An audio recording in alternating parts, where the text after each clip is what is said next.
வாய்ப்புகளை நிறைய நிராகரிக்கிறீங்க. கடவுள் பொறுத்துக்கிட்டு தான் இருப்பார். ஆனால் நீங்கள் மாறல அப்படின்னா அவர் அந்த இடத்த விட்டு போயிடுவார். அன்பே சாய் பதிவுகளை சாதாரணமாக நீங்கள் நினச்சிட்டிங்கன்னா உங்களை விட ஏமாந்தவர்கள் இந்த உலகத்திலேயே இல்லை. 7 நாட்களில் கனவு வரும் அப்படின்னு ஒரு பதிவை கொடுத்துருந்தோம். அது சிலருக்கு மட்டும்தான் அந்த வாய்ப்பை கடவுள் கொடுத்துருக்கார், உங்களுக்கு கொடுக்கல. ஏன் தெரியுமா? உங்களுடைய அலட்சியமே இதற்கு காரணம். சாயப்பா உங்கள் மேலே கோபத்தில் சத்தியமாக இல்லை. ஆனால் உங்களுக்கு செய்ய வேண்டிய எதையுமே செய்யாமல் போவதற்கு நீங்களே அதற்கு தயாராக இருக்கும்போது அவர் உங்களுக்கு ஏன் செய்யணும்? இன்னும் சில தினத்தில் சிறப்பானவைகள் உங்கள் கண்களுக்கே தெரியாது. உங்களை நீங்கள் தயார் செய்து கொள்வதும் உங்களை அழித்து கொள்வதும் இனி வரக்கூடிய நாட்களில் உங்கள் மனநிலை பொறுத்தே அமையப் போகிறது.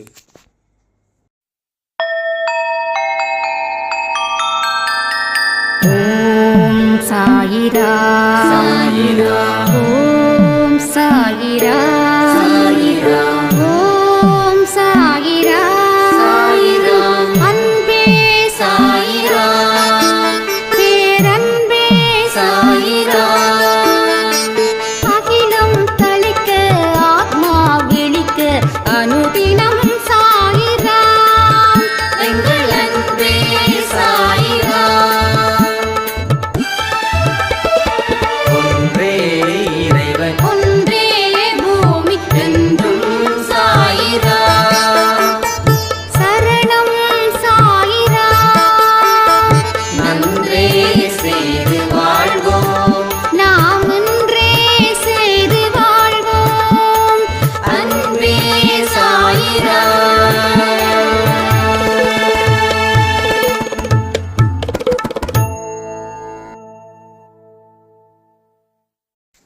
சாய்ராம்.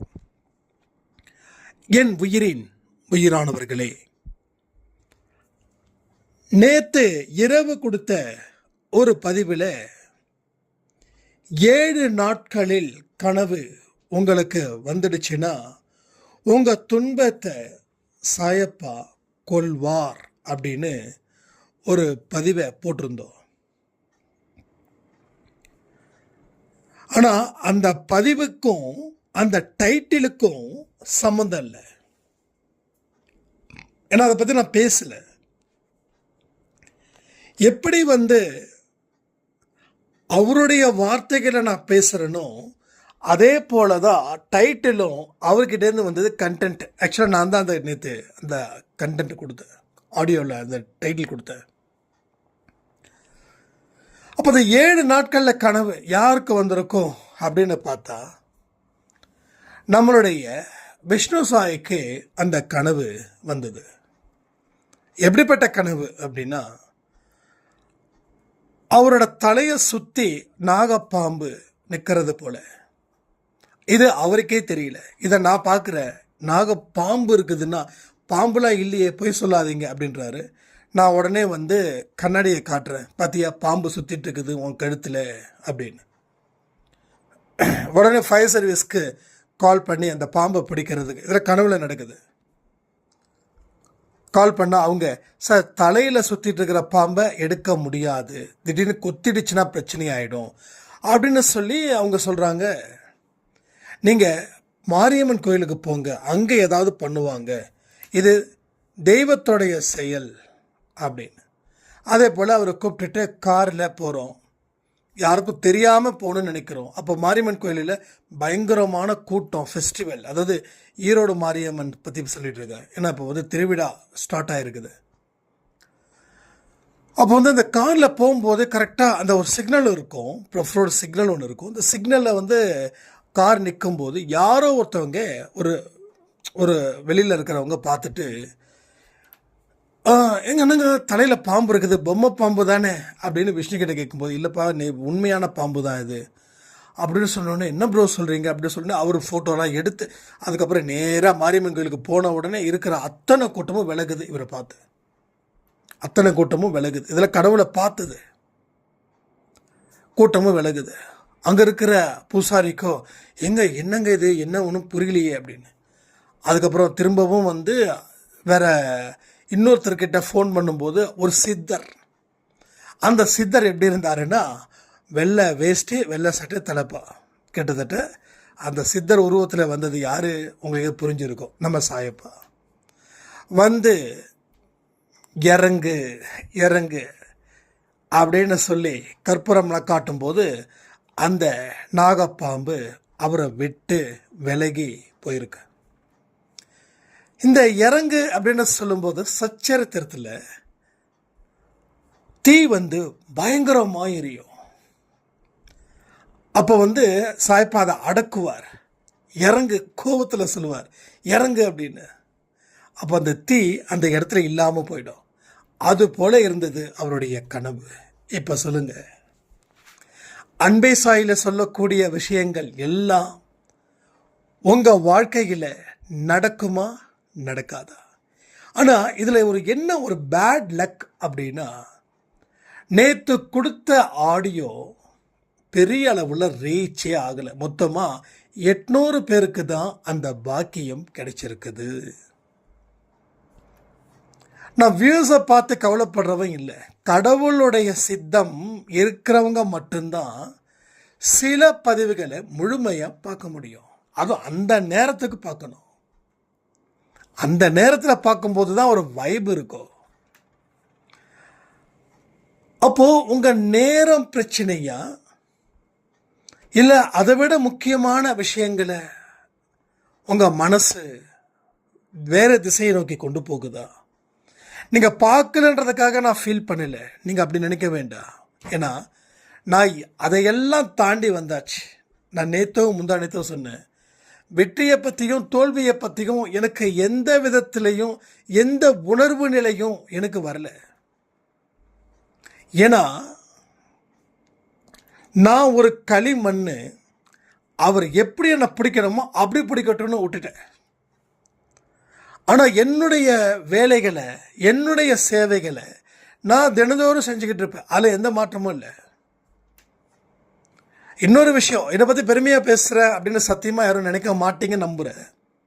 ஒரு கடமையை எப்படி எடுத்துக்கிறோம் அப்படின்றத பார்த்து நான் ஒரு விஷயத்த சொல்கிறேன். என்ன வச்சு நான் சொல்கிறேன், நேற்று கொஞ்சம் அதிகமாக சாப்பிட்டதால ஒரு மாதிரி செம்ம டயர்டாயிடுச்சு, ரொம்ப டயர்டாயிடுச்சு. என்னால் எழுந்திருக்கவும் முடியல, அவ்வளோ ஒரு தூக்கம், ஒரு மாதிரி மயக்க நிலைன்னு சொல்லலாம். ஏன்னா அந்த 2-3 நாளாக வந்து கொஞ்சம் ஒர்க்கு ப்ரெஷர்லாம் ரொம்ப ஜாஸ்தியாகவே இருந்தது. அதனால் அடுத்த நாள் காலையில் காயத்ரி அம்மா வந்து சும்மா விதவிதமாக சமையல்லாம் செஞ்சு வச்சுருந்தாங்க. இட்லி உப்புமா, தோசை, அரிசி உப்புமா, இது எல்லாமே நமக்கு ரொம்ப பிடிக்கும். நம்ம என்றைக்கு ஸ்ட்ரெஸ்ஸாக இருக்கோமோ அன்றைக்கி சாப்பாடு அதிகமாக உள்ளே போகும், அதிகமாக போகும். ஸோ செஞ்ச 3 சாப்பாடுமே டாப்பாக இருந்தது, நல்ல சுட சுட இருந்ததால் அது பாட்டுக்கும் போகுது. சாப்பிட்ட நேரமும் லேட்டு, மணி 11-11:15 நல்லா தூங்கிட்டேன் காலையில். இதான் நடந்தது. அதுக்கப்புறம் ஆடியோ வேற கொடுக்கணுமே அப்படின்னு சொல்லி என்னால் எழுந்திருக்க முடியல. பழைய ஆடியோவை போஸ்ட் பண்ணலாம் அப்படின்னு சொல்லி யோசிக்கும் போது, இல்லை நம்ம எப்பயுமே சண்டே பழைய ஆடியோ தானே பப்ளிஷ் பண்ணுவோம், அதனால் வேண்டாம் எப்படியே கொடுத்துடலான்னு சொல்லி மறுபடியும் டீ குடிக்கிறது தப்பு தான். எகெயின் வந்து காயத்ரி அம்மா கிட்ட டீ கொஞ்சம் போடுமா அப்படின்னு சொல்லும்போது டீ போட்டு கொடுத்து, அதுக்கப்புறமா ஆடியோவை கொடுத்து, அதுக்கப்புறமா குளிச்சு, அதுக்கப்புறமா நான் ரெஃப்ரெஷ் ஆனேன். இதில் என்ன தெரிஞ்சுக்க வேண்டியதுன்னா, நம்ம எவ்வளவு தான் உடல்நிலை சரியில்லைனாலும் கடமையை தயவு செய்து மறக்காமல் இருக்கணும். அதே போல தான் நான் உங்களுக்கு சொல்கிற அன்பே சாய் ஆடியோவை கேட்குறத ஒரு கடமையாக நினச்சி கேளுங்க. அதுக்கு நேரத்தை மனதளவில் ஒதுக்குங்க, மனதளவில். ஏன்னா மனசு வச்சாதான் எல்லாமே நடக்கும். அந்த மனசில் 1000 ஓட்டைகள் இருக்கு, ரைட்டா? 1000 ஓட்டைகள் இருக்கு. அந்த 1000 ஓட்டைகளை அடைச்சா மட்டும்தான் உங்களுக்கு எதிர்மறை எண்ணங்கள் உள்ள வராமல் இருக்கும். அப்போ அந்த ஓட்டைகளை எப்படி அடைக்கணும் அப்படின்னா, அதற்கு அன்பே சாய் ஆடியோவை நாம் ஒரு கடமையாக நினச்சி அதை நாம் கேட்கணும். அப்போ விஷ்ணு சாய்ராமுடைய கண்டினியூஷன் என்ன நடக்குதுன்னா, அந்த சித்தர் சொன்னாராம், தம்பி உனக்கு பொறுப்புகள் நிறைய இருக்குது, உனக்கு பிடிச்ச சனி இதோட முடிஞ்சுது, நீ பொறுப்போடு செயல்படு அப்படின்னு. இப்போ கடவுள் என்ன சொல்ல வராருன்னா, ஒரு துன்பத்தை கொல்லுவேன் அப்படின்னு சொல்லியிருக்கோம். இத்தனைக்கும் நான் நேற்று போட்ட டைட்டில் விஷ்ணு சாய்க்கு தெரியாது. இன்றைக்கி காலையில் கனவை பார்த்த உடனே தான் அந்த டைட்டில் சொன்னேன். நேற்று போட்ட டைட்டில் முதல்ல உங்ககிட்டேருந்து ஸ்டார்ட் ஆகுது பார்த்தியா அப்படின்னு. இப்போது அவருக்கு இருக்கக்கூடிய மெகா ஒரு துன்பம் ஏதாவது இருக்கும். ஆனால் எனக்கு தெரிஞ்ச வரைக்கும் இல்லை, ஏன்னா என் கூட தானே இருக்கார். இல்லை இருந்தாலும் போன ஜென்மம், அதுக்கு முந்தின ஜென்மம், எங்கேயாவது ஒரு சில விஷயங்கள் இருக்கும் இல்லையா, அதை அவர் நேற்று அந்த கனவின் மூலமாக அதை கொன்றார். மாரியம்மன் கோயில் சித்தர் வருகை, ஒரு சித்தர் மாதிரி இருக்காருன்னு சொல்லி இதே போல் ஒரு ஒயிட் வெள்ளை சட்டை வெள்ளை வேஷ்டி அந்த ரூபத்தில் வந்து கற்பூரத்தை காட்டி கிளம்பு கீழே இறங்கு கீழே இறங்குன்னு சொல்லி அந்த பாம்பு இறங்கி வெளியில் போயிருக்குதுன்னா யோசிச்சு பாருங்க, எவ்வளவு பெரிய ஒரு மிராக்கிள். ஸோ நம்ம டெடிகேஷன் எப்படியோ அப்படி தான் உங்கள் வாழ்க்கை மாறும். வாழ்க்கை மாறணும் அப்படின்னா செய்ய வேண்டியதை செய்யலைன்னா என்ன அர்த்தம்? எப்போ பார்த்தாலும் கதைகள் பேசிக்கிட்டே இருப்பீங்களா? ஒரு நாளும் ஒவ்வொருத்தவங்க கதைகளை பேசி பேசி பேசி 365 நாட்களுக்கும் 365 நாட்களுக்கும் அடுத்தவங்களை பற்றி பேசி, அடுத்தவங்களை திட்டி, அடுத்தவங்களை அவமானப்படுத்தி, அதற்கப்புறம் நீங்கள் டயர்டாகி, அதுக்கப்புறம் சாப்பிட்டு, அதுக்கப்புறம் தூங்கி, அதுக்கப்புறம் டிவி மொபைலை பார்த்து, இதனால் உங்கள் வாழ்க்கையில் என்ன லாபத்தை சம்பாதிச்சிங்க? ஒன்று சொல்கிற, அடுத்தவங்களை குறை சொல்லும்போது நாமளும் குறையாவே இருக்கின்றதை புரிஞ்சுக்கோங்க. ஏதோ ஒரு விஷயத்தை பேசுகிறோம், டிஸ்கஷன் பண்ணுறோம், அதோட முடிச்சிடுறோம். இன்னைக்கு பேசினதை அடுத்த ஒரு வாரம் கழித்து மறுபடியும் புதுசாக பேசுவோம். அடுத்த ஒரு வாரம் கழித்து அடுத்த இன்னும் 2 வாரம் கழித்து பேசுவோம். ஸோ பேசின கதையை பேசி பேசி என்ன லாஸ் ஆகுது தெரியுமா? உங்களுடைய எனர்ஜி, உங்களுடைய ஒட்டுமொத்தமான எனர்ஜி இங்கே லாஸ் ஆகுது. யாரோ ஒருத்தவங்க சொன்னாங்க, இப்போ ஞாபகம் வருது, பேசிக்கிட்டே இருக்கும்போது இருக்கக்கூடிய எனர்ஜி நம்ம ஓட்டப்பந்தயத்தில் ஓடுறாங்க பார்த்தீங்களா, அவங்க எனர்ஜியை விட ஜாஸ்தி ஆகுதா? எனக்கு ஒரு நாளைக்கு இந்த 2 ஆடியோஸ் கொடுக்குறேன், அதுக்கப்புறம் என்னோட ஒர்க்கை பார்க்குறேன். எனக்கு சில நேரத்தில் பேசாமல் இருக்கணும், ஒரு அமைதியான முறையில் என்னோட சத்தம் எனக்கே டிஸ்டர்ப் ஆகுது. அதாவது இவ்வளோதான் நான் பேசுகிறேன், ஆனால் இங்கே எத்தனை பேர் நீங்கள் உங்களுக்குள்ளே பேசுகிறது, அதாவது மௌனமாக உங்கள் மனசுக்குள்ளே பேசுகிறீங்களே, அதுலேயும் எனர்ஜி லாஸ் ஆகுது. பிறர்கிட்ட பேசுறது, அதுலேயும் எனர்ஜி லாஸ் ஆகுது. எதெல்லாம் நெகட்டிவாக செய்கிறீங்களோ அது எல்லாமே எனர்ஜி லாஸ் ஆகுது. எதெல்லாம் பாசிட்டிவாக செய்கிறீங்களோ அது எல்லாமே எனர்ஜி கெயின் ஆகுது. கெயின்னா தெரியும்ல, எனர்ஜி அதிகரிக்குது. ஆனால் பாசிட்டிவாக ஒரு விஷயத்தை நாம் பேசுறதில்ல, செய்கிறோம்.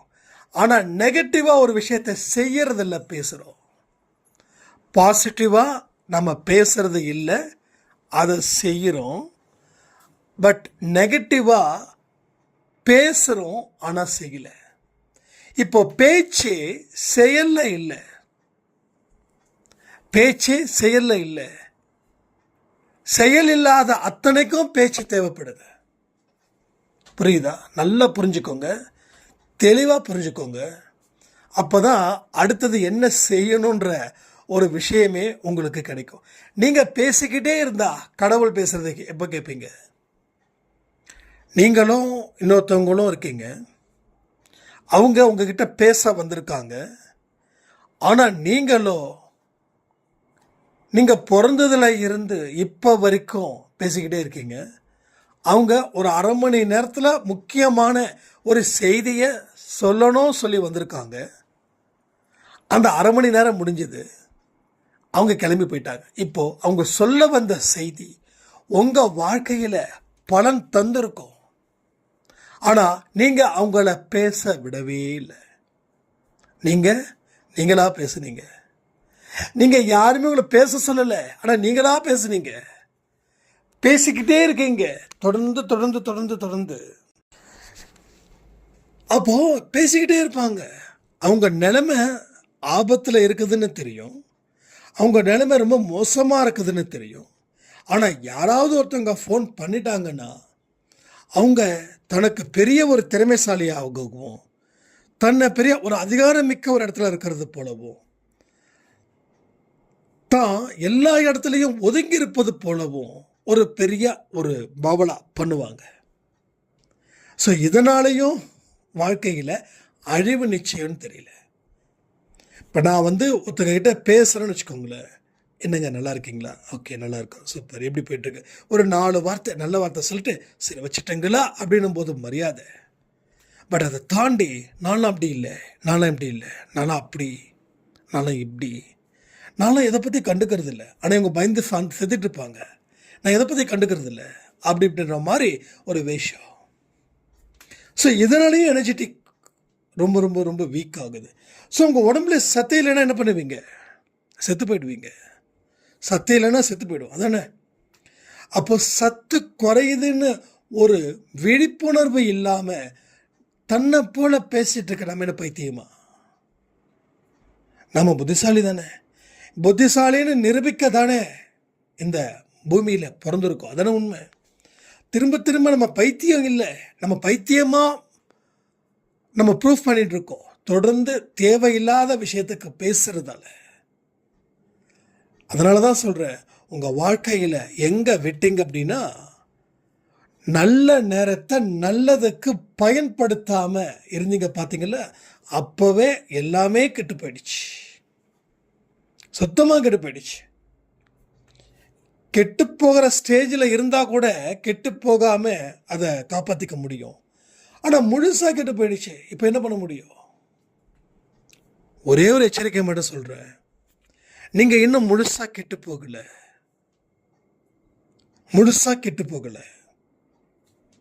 எங்கே பிரச்சனை இருக்குதுன்னு அதை கண்டுபிடிங்க, உண்மையாக இருக்க முயற்சி பண்ணுங்க. கடவுளுக்கு ஒழுக்கமாக இருக்கக்கூடிய குழந்தைகள் தான் பிடிக்கும்.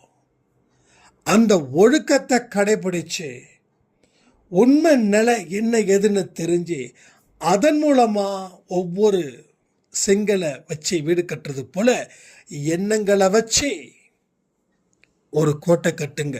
ஏன்னா உங்களுக்கு தேவை இப்போ ஒரு மிகப்பெரிய பாதுகாப்பு. ஒன்றும் இல்லை,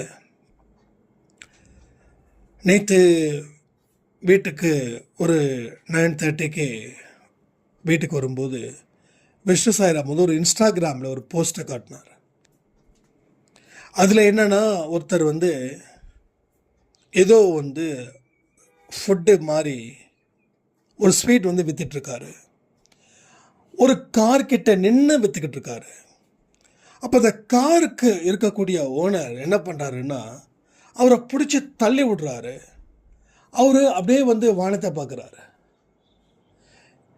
இதை அப்படின்னு தள்ளி விட்டுட்டு போகிறவங்க ஜாஸ்தி. இதை விஷ்ணு சாய் என்கிட்ட காட்டும் போது விஷ்ணு சாய் கண்ணில் தண்ணி குளம் மாதிரி இருந்துச்சு. அதாவது அவரோட கண்ணை நான் பார்க்கல.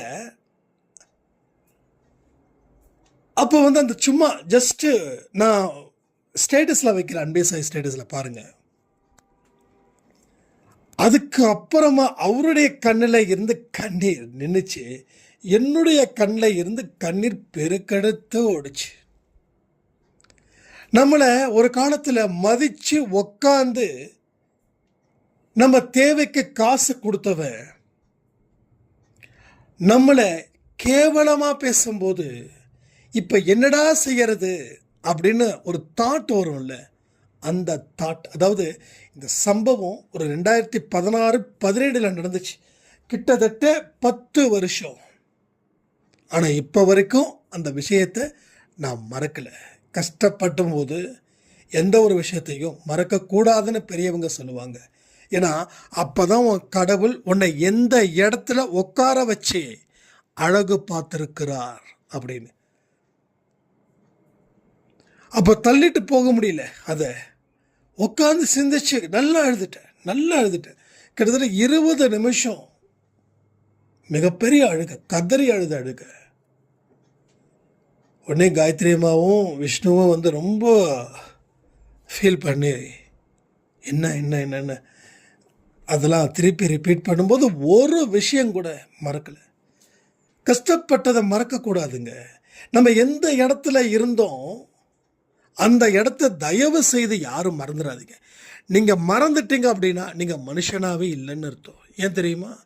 அந்த இடத்துல நீ கதறினதால இன்னைக்கு இந்த இடத்துல கடவுள் உட்கார வச்சிருக்காரு. ஆனால் இந்த இடம் சரியில்லை அப்படின்னு நீ நினைச்சா உனக்கு நீ எந்த இடத்துல வந்தியோ அதை விட மோசமான ஒரு இடத்தை அவர் கொடுத்துருவார். நான் இன்னைக்கு இந்த வாழ்க்கை வாழறேன்னா உண்மையிலே சொல்லட்டுமா, ஒரு ராஜா, ஒரு நாட்டோட ராஜா, அவன் எவ்வளவு சந்தோஷமா வாழ்வானோ அந்த சந்தோஷத்தை நான் இங்கே வாழ்ந்துட்டு இருக்கேன். ஏன்னா என் வாழ்க்கை அப்படி, என்னோட வாழ்க்கையும் சரி விஷ்ணுவோட வாழ்க்கையும் சரி அப்படிப்பட்டது. இந்த இடத்துல வந்து நின்று ஸ்ட்ராங் ஆகி 4 பேருக்கு தெரியக்கூடியவனா, 4 பேருக்கு உதவி செய்யக்கூடியவனா, 4 பேர் நம்மளை அன்பா மதிக்கிறவனா நாம் இருந்திருக்கோம். இந்த இடத்துல நிறைய பேருக்கு அந்த ஆணவம், அகங்காரம், திமிர், இந்த மாதிரி போதைகள் வந்துடும். நான் கடவுள்கிட்ட அன்னைக்கு சொன்னது இன்னைக்கு சொன்னது ஒன்று தான். என்னுடைய வாழ்க்கை ஆன்மீக வாழ்க்கையாக இருக்கணும். நான் எந்த இடத்துக்கு போனாலும் அந்த இடத்துல நான் தலைகணம் பிடித்தவனா மாறக்கூடாது, இருக்கக்கூடாது அப்படின்னு. அது சின்ன வயசுலேருந்து சொல்லி இப்போ வரைக்கும் நான் அப்படி தான் இருக்கிறேன். சில நேரத்தில் எனக்கு தலைகணம் வருதான்னு செக் பண்ணுவேன். அது வந்துச்சா வரலையான்னு எனக்கு தெரியல, இப்போ வரைக்கும் தெரியல. ஆனால் நான் 3வது ஆளாக இருந்து யோசிப்பேன். சில பேரை வந்து இவன் சொல்லக்கூடிய வார்த்தைகள் வரும், அது தப்பு, இனி அப்படி பண்ணக்கூடாது அப்படின்னு சொல்லி நான் தினந்தோறும் ஒரு பாடத்தை சாய்ப்பாக்கிட்ட இருந்து கற்றுக்கிறேன். ஸோ உண்மையானவர்கள் என்றைக்குமே கீழே போவதில்லை. ஆனால் பொய்யான முகத்தில் உள்ளவர்கள் கண்டிப்பாக கீழே நிற்பார்கள். அன்பே சாயில பொய்யானவர்கள் இருந்தாங்கன்னா ரொம்ப கஷ்டம். இங்கே சுத்தம் மட்டும்தான், உடல் சுத்தம் இல்லை, மன சுத்தம். அது இருந்தால் மட்டும்தான் இங்கே நிலைச்சி நிற்க முடியும். இல்லைன்னா தெர் இஸ் நோ வே. உங்களால் எந்த ஆப்ஷனுமே கிடையாது. Only one option. மைண்டை கிளியராக வச்சுக்கோ. பொய், பித்தலாட்டம், ஏமாத்துறது இதெல்லாம் கொடுத்தா கடவுள் கழுத்தை பிடிச்சி வெளியில் தள்ளிடுவார். கழுத்தை பிடிச்சி வெளியில் தன்னா உனக்காக காத்துட்ருப்பாங்களே நிறைய பேர், உன்னை கூறு போட அவங்க கையில் நீ கிடைச்சிட்டுனா என்ன ஆகுன்றதை நீ தயவு செய்து புரிஞ்சுக்கோ. அதனால் வந்த இடம் அற்புதமான இடம், ஆனந்தமான இடம். இதுக்காக நீ கடவுள்கிட்ட நன்றிகள் சொல்லு. ஆனால் இதை விட ஒரு பெஸ்ட்டான இடம் நமக்கு கிடைக்கலையேன்னு ஃபீல் பண்ணிட்டா அது இன்னும் மோசமான ஒரு இடத்தை கொடுக்கும். என்னோட பாஸ்ட் எக்ஸ்பீரியன்ஸில் ஒரு விஷயத்த சொல்கிறேன். யார் என்னன்னு கேட்க வேண்டாம். என் கூட ரொம்ப க்ளோஸாக இருந்தவங்க ஒரு காலத்தில் இதை தாண்டி எதுவுமே இல்லையா அப்படின்னு நினைக்கும்போது தான் ஒரு பெரிய ஒரு மிஸ் அண்டர்ஸ்டாண்டிங் வந்தது, பிரிஞ்சாங்க. இன்றைக்கி அவங்க இருக்கக்கூடிய இடம் ரொம்ப மோசமாக இருக்குது. ஏன் சொல்கிறேன்னா, கடவுளுடைய விஷயத்தில் நாம் தப்பு செஞ்சிட்டோம் அப்படின்னா அந்த கடவுள் மன்னிக்கிறாரோ இல்லையோ, சூழ்நிலை உங்களை மன்னிக்காது. ஏற்கனவே செய்த தவறுகள், ஏற்கனவே செய்த பாவங்கள் அத்தனையும் உன்னிடம் வந்து சேரும். நீ ஒரு ஆளை சமாளிக்கிறதுக்கே ஓடி ஒளிகிற, 1000 பேர் உன் முன் வந்து நின்றார்கள் என்றால் எப்படி நீ சமாளிப்பாய்? நல்லா புரிஞ்சுக்கோங்க. நல்லா புரிஞ்சுக்கோங்க. முதல்ல அமைதியான முறையில் உட்காருங்க, தியானிங்க. ஒவ்வொரு பிரார்த்தனையும் சும்மா 2 நிமிஷம் 3 நிமிஷம் செய்யாதீங்க. குறைஞ்சபட்சம் 10 நிமிஷமாவது செய்யுங்க. சரியா? 10 நிமிஷமாவது செய்யுங்க. ஆரத்தி எடுக்கிறீங்கல்ல, ஆரத்தி எடுத்து முடிச்சதுக்கப்புறம் ஒரு 10 நிமிஷம் கவனம் அதில் இருக்கட்டுமே, என்ன பிரச்சனை? கவனத்தை வச்சா எல்லாமே சக்ஸஸ் ஆகிடுவோம். கவனம் இல்லாமல் இருக்கும்போது தான் நமக்கு ஏகப்பட்ட ப்ரெஷர்ஸ் வந்துக்கிட்டே இருக்குது. தொடர்ந்து முயற்சி பண்ணுங்க. கனவில் கடவுள் வரட்டும், நல்ல வாழ்க்கையை கொடுக்கட்டும். ஆனால் மறுபடியும் சொல்லுறேன், கனவுல வரணும் சாயப்பா. கனவுல வந்து உங்களுடைய பிரச்சனைகளை தீர்க்கணும், உங்கள் துன்பத்தை கொல்லணும். அப்படி கொல்லும்போது உங்களுக்கு அதாவது மயக்க ஊசி போட்டு சர்ஜரி பண்ணுறாங்க இல்லையா, அது போல் மயக்க ஊசி போடாமல் சர்ஜரி பண்ண முடியுமா? எவ்வளவு வலி உயிரே போகும் இல்லையா? இப்போ மயக்க ஊசி போடுறது அந்த இடத்துல மறுத்து போயிடுறதுக்காக தான். அப்போ ஊசி போகும்போது கூட சும்மா நார்மலான ஒரு வலி தான் இருக்குமே தவிர முழு வலி இருக்காது.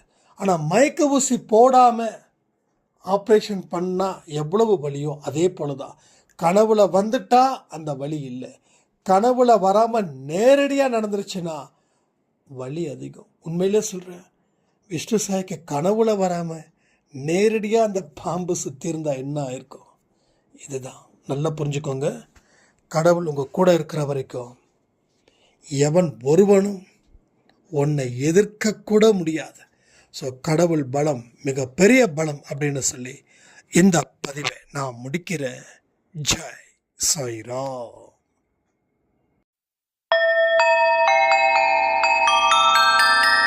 ஓம் சாயிராம்.